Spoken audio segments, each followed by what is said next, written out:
biraz Avropa oyunları olmayanda daha sərbəst olursan, daha vaxtın çox olur hazırlaşmağa. Amma əfsuslar olsun ki, hələ öz optimal formamızdan biraz uzağıq, belə deyək, tam özümüzə gəlməmişik hələ. Bəzi futbolçuların istər-istəməz performansında hələ ki, biraz çatışmazlıqlar var. Ümumən mən belə son oyundan sonra da fikirlərini bildirdim ki, komanda biraz çox yoruldu.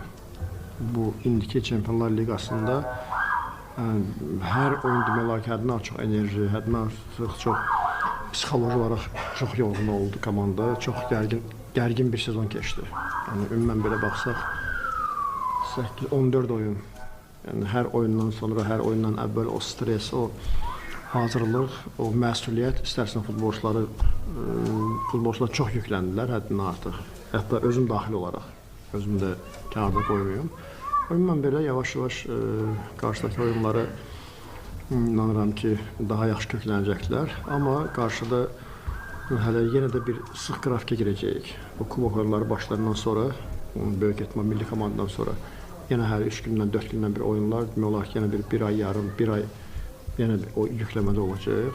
İnşallah xeyirlisi yenə də çalışacaq ki, komandanın futbolçuları tam hazır etməyə ki, belə bir sıx qrafikə uyğunlaşsınlar. Ümumən belə var belə bir düşüncə ki, Avropa oyunları olmayanda daha yaxşı fokuslana bilsən hər oyuna və hər məşqə.